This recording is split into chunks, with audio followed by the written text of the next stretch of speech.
If you're going to fulfill your destiny, you have to get good at letting things go. Jesus said, offenses will come. He didn't say they might come. If you're a good person, if you're nice, nobody will do you wrong. He said, disappointments will come. Betrayals, things that are not fair will come. How you deal with these offenses, how you handle the hurts will determine whether you move forward and see the new things God has in store, or whether you get stuck, bitter over what didn't work out. You got to tell yourself, despite the circumstances, the situation, I'm not going anywhere until I get to go. Until I make my dreams become a reality, I'm not quitting. I don't care how much money I have to invest. I don't care how much time I have to invest. I'm going to continue to do this until I become successful. Every single day when I show up and I let failure know, failure is not an option. So you can't even let it sink into your brain, not even a second. You have to know that this thing is going to work.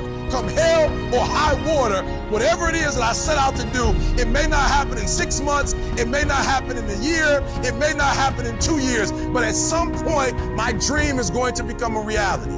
We need people to become lifelong learners. And the number one reason that we aren't lifelong learners is because you don't learn from confirmation bias. You learn when you're wrong.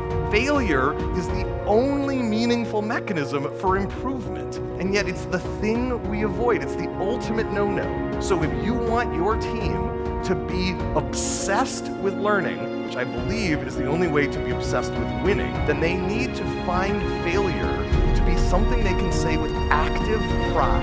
There is no excuse for not living up to your fullest potential. No excuse. I stopped saying I've got to wait for good things to happen to me, and I said I'm going to grind. I'm going to fight.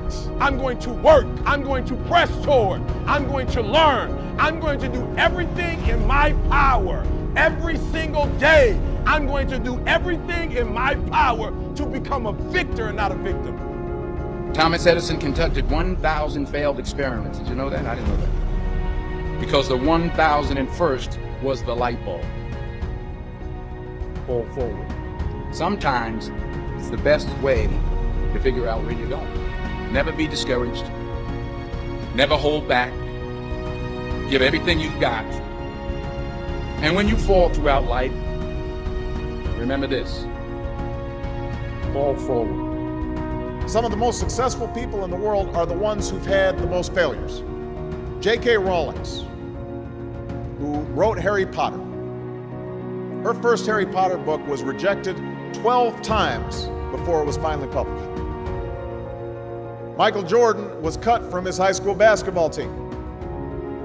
He lost hundreds of games and missed thousands of shots during his career. But he once said, I have failed over and over and over again in my life, and that's why I succeed.